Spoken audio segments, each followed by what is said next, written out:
The Deer Gods by Andrew Harmon, narrated by Otis Jiry. Blood was running down the front of the refrigerator when I returned to the cabin that afternoon. When I came closer, I found the red liquid was coming from the freezer, the small aluminum door already permeated by the scent of decay. I yanked the door wide open, but was not greeted by the rush of chilled air that I expected. "Shit!" I cursed. The power had gone out while Phil and I were over the ridge, causing the meat from our first buck to spoil. Worse yet, the Jaeger was lacking that lovely white mist that always chilled around the glass bottle. It didn't help that the rickety old cabin we had rented in the woods was no better than a dream catcher at keeping out flies. The flies out here were humongous, and their black skin flashed turquoise in the sunlight. Already, the smell of rotten meat had attracted a whole circus of the damn things. I opened the fridge and touched my fingertips to the sides of the Coors Light cans on the middle shelf. Warm. Phil was going to be awfully disappointed when he returned. I tested the radio on the kitchen counter and got nothing. Great, I thought. 3 days in the steaming hot woods of southern Indiana in August with no power. I would have called the landowner that rented us the cabin to complain, but I knew it wouldn't do any good. Even our cells got no signals out here. The old bastard told us he hadn't rented out the place in over 5 years and warned us ahead of time that it was no resort condominium. Besides, what could I do? Write him a bad review on Yelp?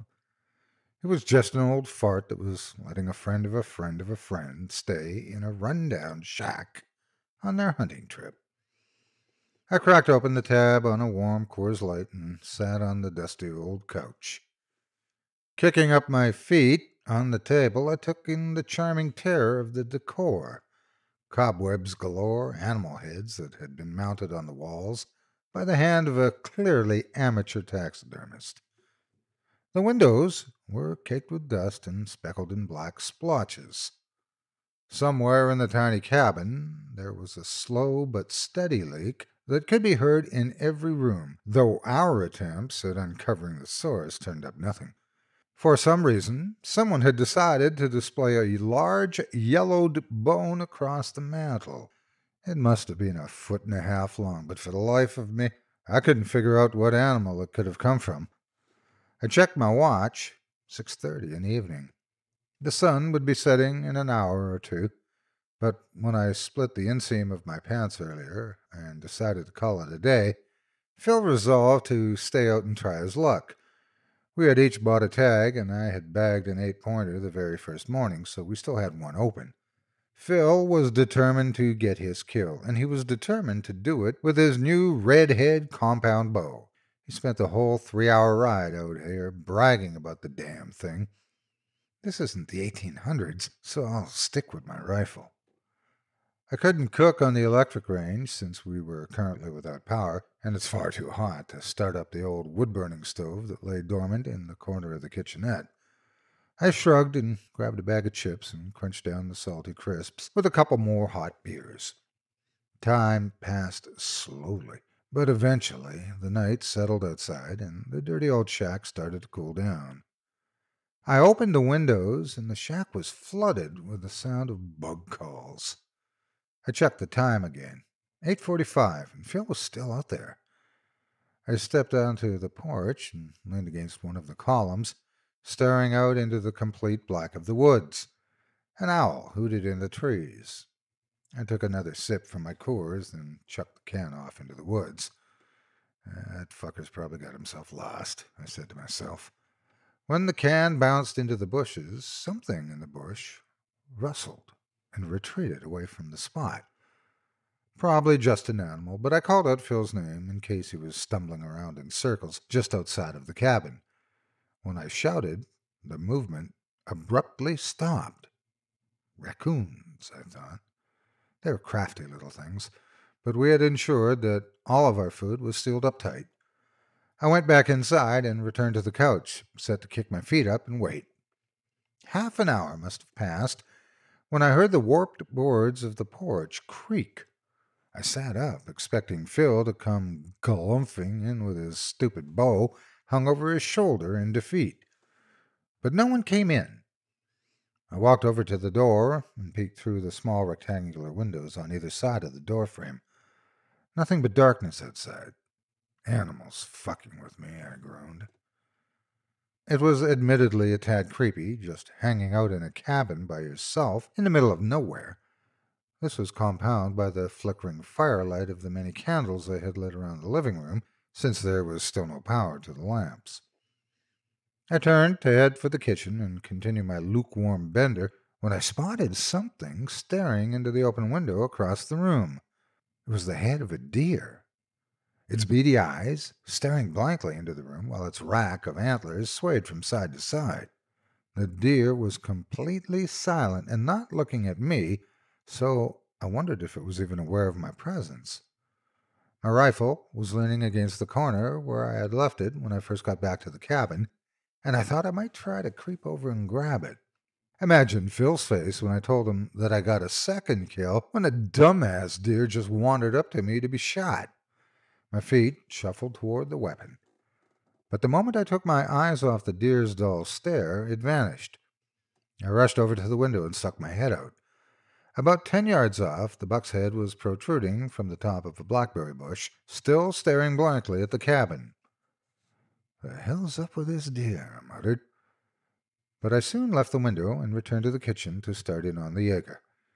I poured a shot of the sticky molasses-thick liqueur and went back to raise a toast to the brain-dead deer in the bushes.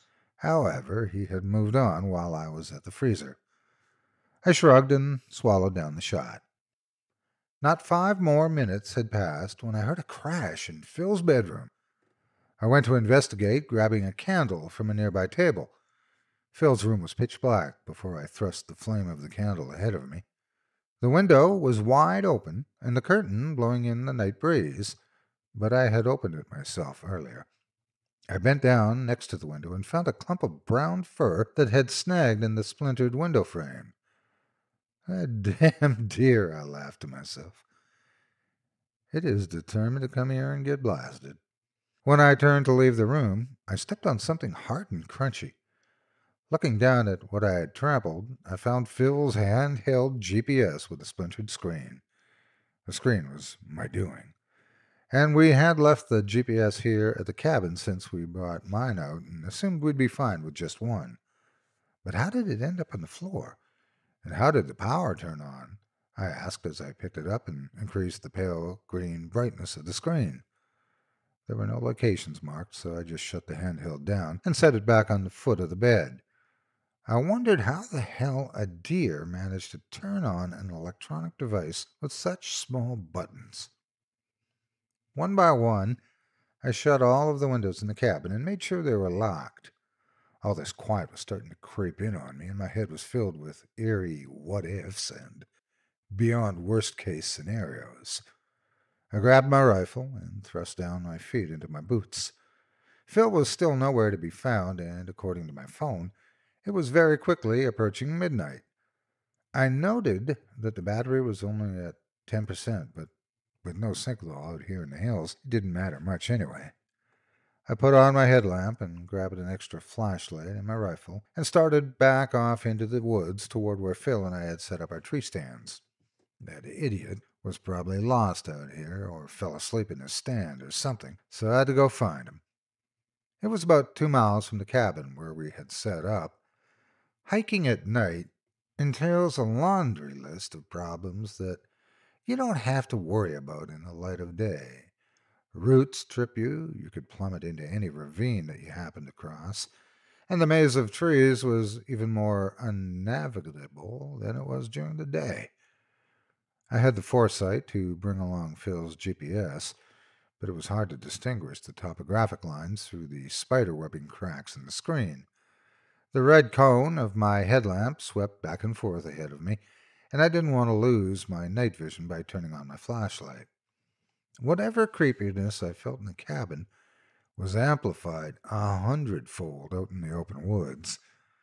The insect chirping echoed all around me, and my heart froze in my chest every time some nocturnal animal shuffled about nearby. About a quarter of the way to the tree stand, I heard what sounded like a thick branch snapping off to my left. I looked to turn.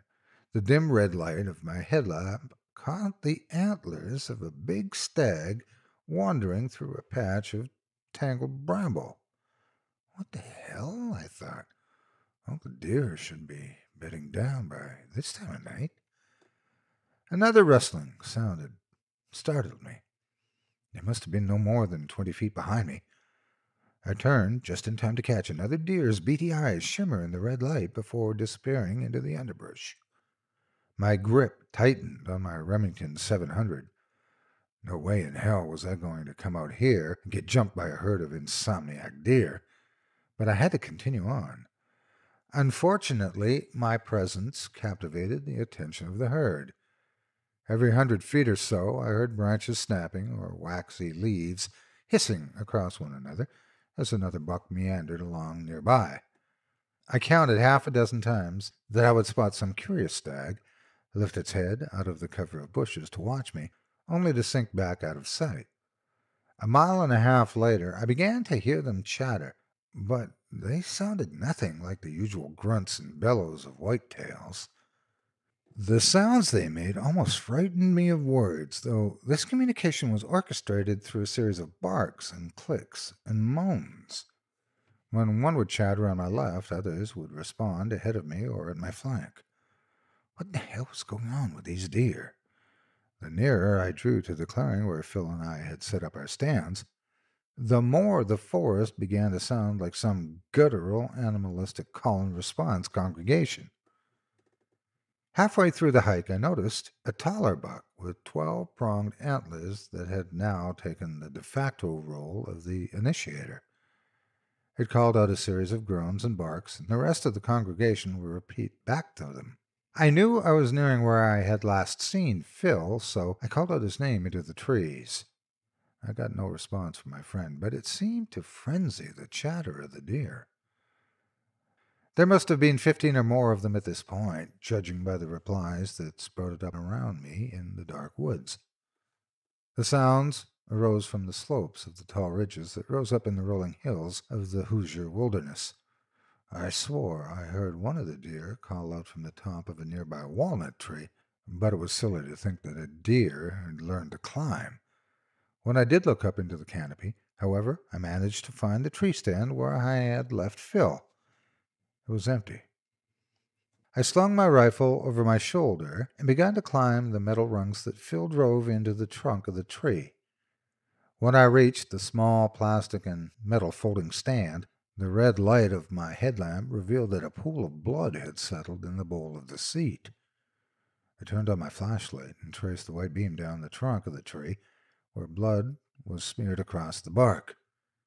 I descended to the base of the tree, where I found a large splatter of blood, and in the center of it, one of Phil's carbonistan arrows broken in half.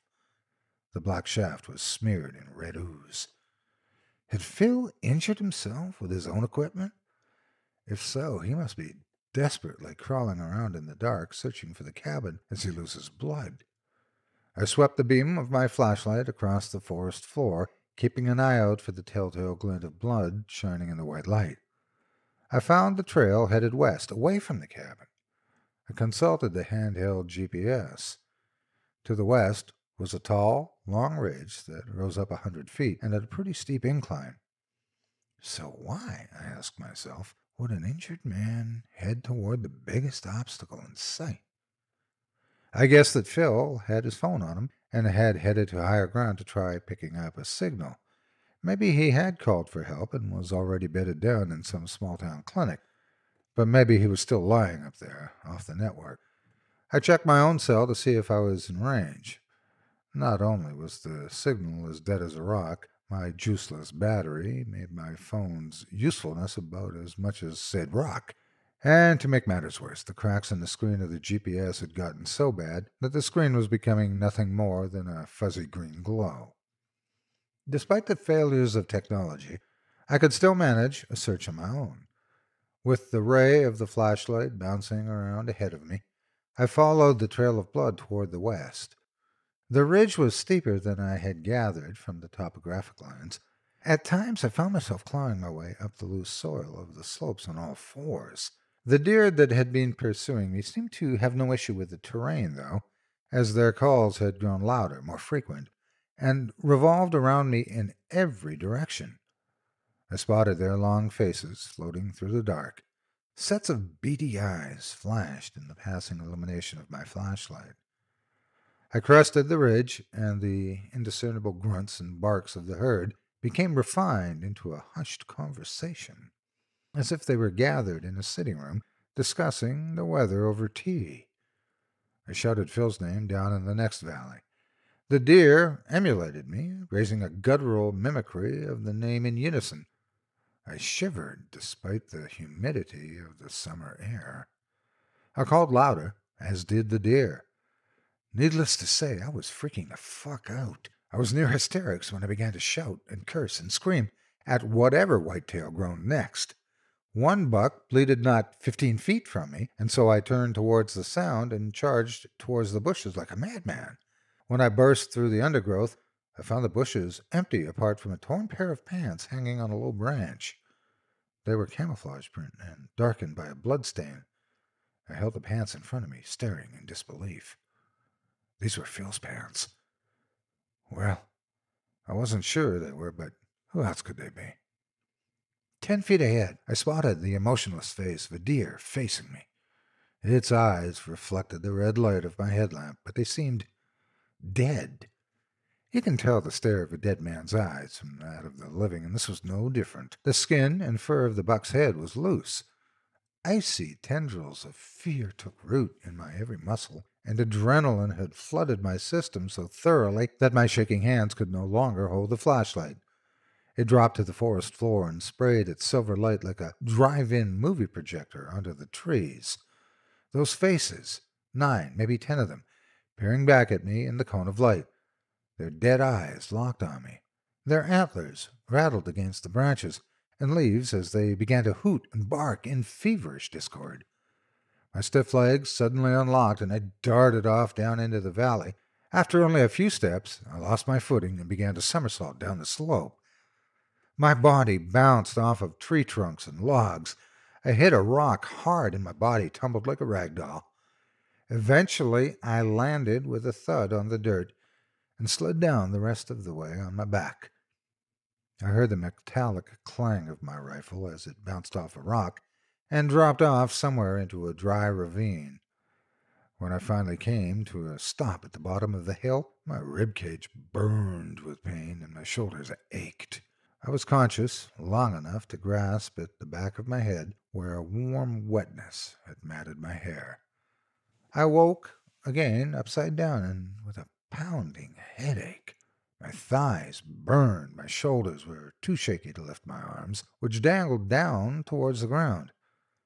I weakly lifted my head and discerned that I was hanging by my ankle. The frayed old rope that I hung by seemed to go up and up into the distant treetops. I looked down, and the muddy floor of the forest was 7 feet below. The leg that hadn't been tied was bent aside at the knee and hanging near my hip, clearly broken. Slowly, my blurry vision cleared and my eyes adjusted to the darkness. The plants on the ground were short and sparse. I quickly spotted the buck's heads circled around me. However, these heads were not attached to deer. They sat atop the shoulders of pale, gaunt human bodies. They were naked and squatting so that their skinny bodies were folded up with their arms hugged around their knees. There must have been 20 of them encircling me, all crouched, motionless, packed in a pale ball along the forest floor. Now and then one of them let out a low, moaning call, and others would reciprocate. Strength was starting to return to my arms, and so I flailed them. This made me slowly spin on the rope, and I could see a field of emaciated, pale deer men squatting all around me. Their shrunken bodies were completely still, except for the slight sway of their antlers they wore. The smell of rotten flesh and dried blood choked me. As I spun further, I came face to face with Phil. He was hung by the ankle, just like I was, about 10 feet away. He'd been stripped naked and his torso eviscerated. His wet entrails hung out of him like twisted flypaper. On the ground beneath him lay Phil's skinning knife. The blade was painted in his blood. I vomited. The burn of stomach acid spread down my throat as I continued spinning upside down. When the bile splattered on the dirt, it seemed to awaken the interest of the deer men. They rose, unfolded their thin bodies in unison. The way they stood was uncannily smooth, as if their heads were floating up and their bodies simply rising up on puppet strings below. The whole congregation glided towards me. The nearest ones convened beneath, the deer heads' eyes staring blankly into my face. They poured out of the forest in droves, numbering 30, 35, 40 of them. Breath fled my lungs. My muscles were trembling like mad. I clenched my eyes shut, tight, and tried to wish this nightmare away. Sweat was streaming down my face and dripping into the snouts of the terrible creatures gathered below. They were crowding in as tightly as they could, my broken body the very center of their world. "Mr. Wilson!" A man's voice cut through the night. "Mr. O'Donnell!" The deer's heads turned toward the voices coming from the ridge. The dozens of them cooed and grunted and chittered at once. "Mr. Wilson!" This was a different voice than the first. "Mr. O'Donnell!"